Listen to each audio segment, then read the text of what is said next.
Welcome to this new episode, and today I'm with James, who is a postural specialist. How are you, James? I'm good. How are you? Very good indeed. I'd like to start off immediately. What is postural therapy? So I work with people, helping them with postural issues. So it can range in kind of neck problems, migraines, back issues, and then also working with the emotional side of stuff as well. So generally working with people who have had issues for long term. It can be short term if there's been an accident or something like that. But generally it's people who have been struggling for many years with kind of issues that don't really go away, and they come back and they start to get worse and worse. Okay. So it's kind of chronic issues or repeating issues. All right. I think everybody should be interested in what you're doing because I remember when I was in London working in the office, and even if I had a very comfortable chairs, etc., I would often get back problems and neck problems. Just the tension of modern lifestyles, I suppose, right? Yeah, and it's realizing that it's these habits that we have that start to create the pain. So it's highlighting the habitual patterns that we start to create and take on that then start to exacerbate problems and kind of feed into the issues that we have. Not always, but it's kind of recognizing those as well. You know, in Copenhagen, indeed, we have many therapists that look at trauma and look at stress, and particularly emotional stress, in relation to the physical body at the same time. So I think I've heard these comments about people being stressed and then putting it in the body. Yeah. Can you relate to that? Yeah, 100%. So this journey for me started about 5 years ago working with young abuse victims. And we were working with them to give them confidence back in their body and essentially ownership of their body again. What would come to light a lot of the time was a very physical reaction to a very emotional response. So there wasn't a reason for the physical reaction necessarily physically. However, there would be a huge reaction to say physical touch or different things that would start to recreate issues. So the mind-body connection is very real. There's a huge connection there. So everybody on some scale will be working to varying degrees of these different things, whereas physical, but there'll be mental sides attribute to that as well. It just depends on what degree do we work with that.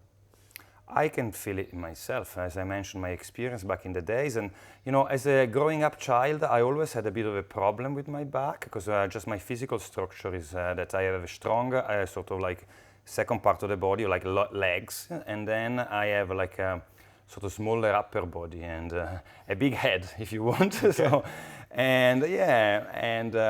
actually, my brother is a physiotherapist, and he does something similar, I suppose. And I think that hopefully in the future everybody will have access more and more to specialists like yourself, just to look at the way they sit, the way they move. Yeah. Just by looking at somebody, you can already tell something about the way they feel or the way they don't sit in the right way, for example. To a certain extent, yes. But then if you kind of take on that role of just kind of observing, then sometimes you end up falling into a pattern of just pre-diagnosing before actually knowing the true issue. Yeah. So I'm yet to work with two people who have the same issue. They may present with the same thing, but they may not have the same eating habits, the same eating pattern. Nobody has the same everything, so it can never be exactly the same thing. Nobody's come from the same emotional background, nobody has the same physical background, nobody sleeps in the same way.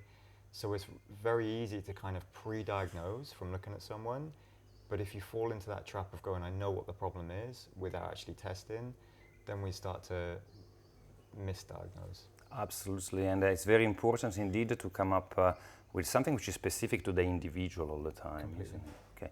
So tell me a little bit more about your more sort of ancient history, if you want. So you said about 5 years ago you started doing this. What is your growing up background, and what did you do before that? Okay, so I mean, if we go right back, I was always interested in movement as a child, kind of gymnastics and stuff like that.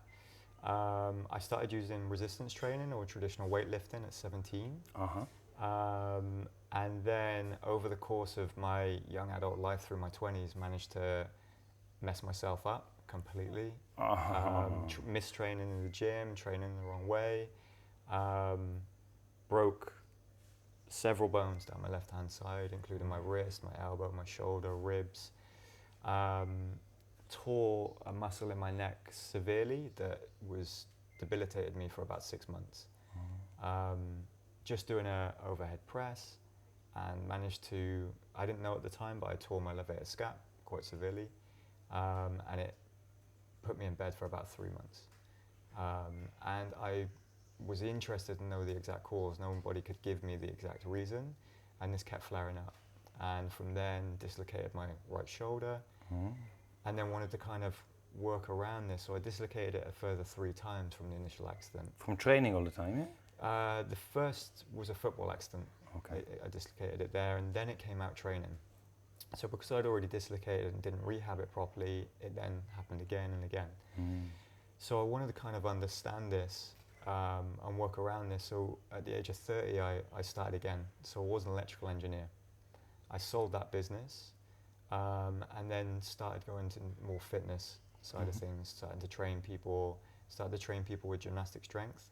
So Okay. I went to gymnastic strength training, but again wanted to understand the body in greater depth. So then went into sports massage and Thai massage therapy, and then also yoga as well. Became yoga teachers. Do you practice as a massage therapist as well, or is something that you did in the past? Yeah, no, so the massage therapy, the posture assessments and stuff is all tied into what I do now. Oh, beautiful. So Okay. I wanted to bring all these things together. So as far as I see it, the weightlifting, the yoga, the gymnastic strength, the massage, the posture assessment, if we bring all these things together, it becomes quite a powerful tool. The weightlifting has great qualities, so does the yoga, but combined, they're even more potent. And that's what I wanted to kind of bring together here.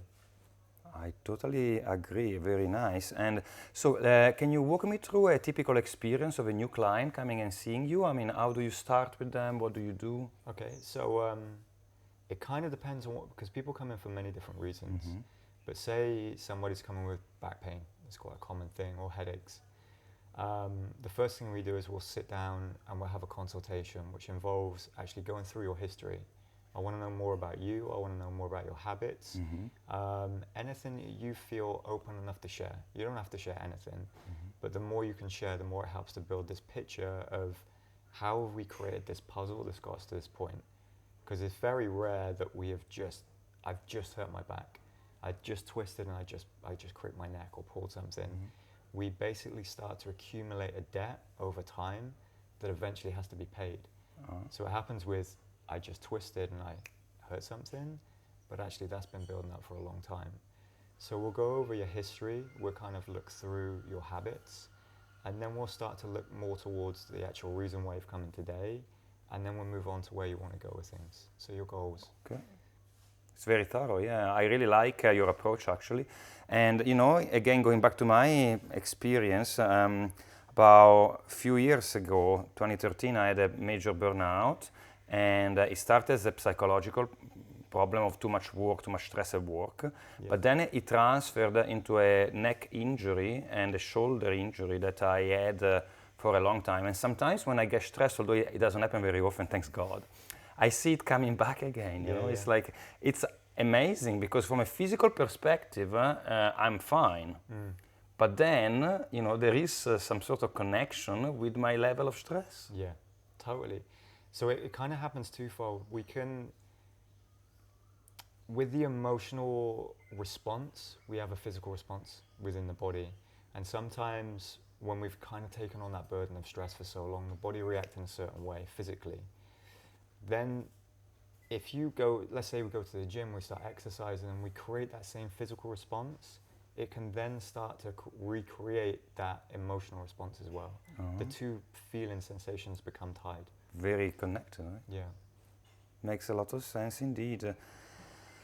You know, it's, I think, you know, to be a healthy individual, there are different practices you can do. And in my opinion, I mean, I'm a nutritionist, so the way you eat is extremely important. Then I'm also a spiritual person, so I think having a rich spiritual aspect, or at least developing a practice around reconnecting with yourself and to a higher self is important. And fundamental is also doing some movement and moving the body and feeling in the body. Because very often I have people coming for a retreat, for instance, and I can perceive the disconnect between their mental aspect and their physical aspect. You know, for instance, people coming having quite a large gut, I remember, and after 2-3 days of detox, having the gut coming down quite considerably. So people that didn't know they were bloated and chronically bloated, they realized that actually half of the belly was not fat, but it was actually gas. And so how can you inspire people to be in their body and just do something with their body on a daily basis, or at least on a weekly basis? Yeah.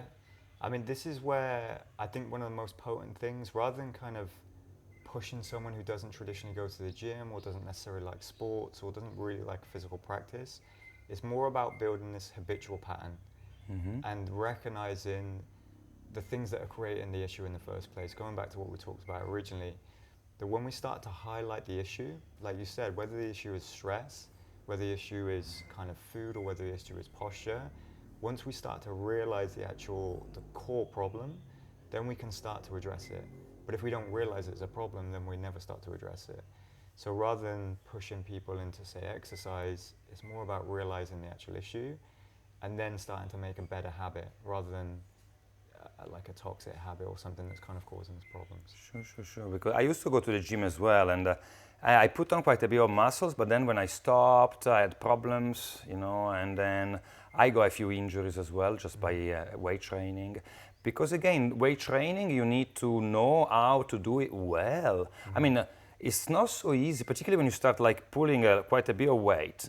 If your posture is not right, you're not very much in the exercise, it's easy to injure yourself. Yeah, totally. And this is where we need to come back to, especially when we kind of go into exercise and we start to accumulate an overload, we're starting to add more movement to the body.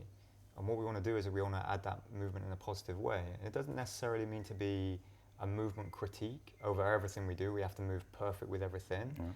But actually, if we're going to have a movement practice, say yoga, and obviously there's different benefits to yoga, there's also different benefits physically to weightlifting, mental state-wise as well.